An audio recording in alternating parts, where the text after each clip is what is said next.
le centre Tergan, il va bientôt être inauguré dans la région de Tarazout.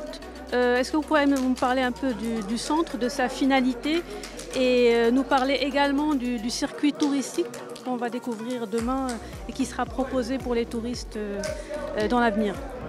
Alors, le centre Tergan, c'est un centre qui constitue une des composantes d'animation essentielles de la station Tarazout B.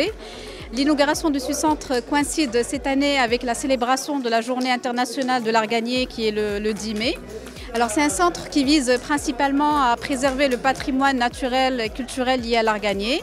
Ça vise également à valoriser le processus de production d'huile d'argan et puis à améliorer les conditions socio-économiques des femmes de la région, car nous avons mis à leur disposition des ateliers de production qui sont conformes aux normes d'hygiène et de qualité nécessaires.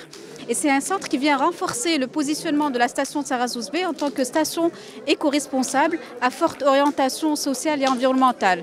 À côté de cela, nous avons conçu des circuits touristiques au niveau de l'arrière-pays qui visent justement à valoriser davantage ce patrimoine culturel et naturel qui est au niveau de l'arrière-pays, parce qu'on ne fait pas la promotion uniquement de la station mais également de son arrière-pays pour encourager les touristes et visiteurs à aller visiter justement cet arrière-pays et promouvoir la région.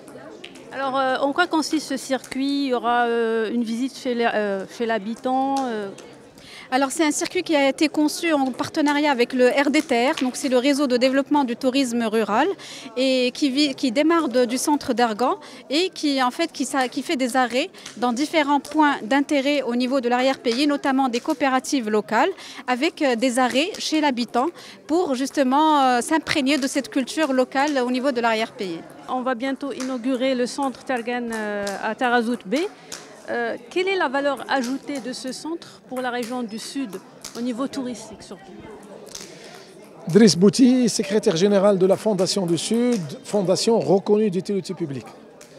Le centre, le Tergan aujourd'hui, est une valeur ajoutée pour toute la filière d'El Ergan, puisque ce centre se compose d'un musée virtuel d'une très grande facture au niveau technologique, et vous avez pu le voir, c'est le premier au Maroc qui utilisait plusieurs techniques et technologies comme l'hologramme et les autres. Vous avez aussi, ce musée est collé à un musée réel. On sort du virtuel et on rentre dans le réel, on trouve une unité de production complète où les femmes, du concassage jusqu'à l'extraction de l'huile et de l'amelou, avec un espace de dégustation, une boutique. On finit aussi dans un restaurant dédié aux produits de terroir et à leur tête l'argan. Et il va y avoir aussi des cooking classes qui vont se mettre en place, de l'espace ADA, d'une manière régulière et on va dire hebdomadaire. Nous avons aussi un espace dédié à la randonnée, donc où les jeunes de cette région peuvent venir donc avoir des formations et accompagner les touristes à partir de l'Argan d'aller dans la biosphère de l'arganerie et aussi avec des visites chez l'habitant, de l'arrière-pays. La valeur ajoutée aujourd'hui de ce centre, c'est que c'est un centre solidaire. Solidaire, par quoi?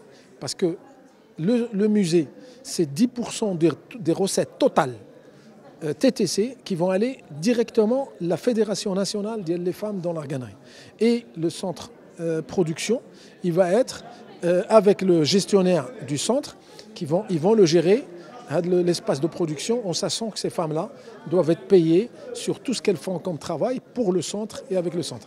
Et puis toutes les recettes du centre, une fois à la fin de l'année, vont être dédiées les projets sociaux les femmes en concertation avec eux et avec la Fondation du Sud et la SAPS. Il y aura chaque année des projets qui vont être de l'arrière-pays. Merci.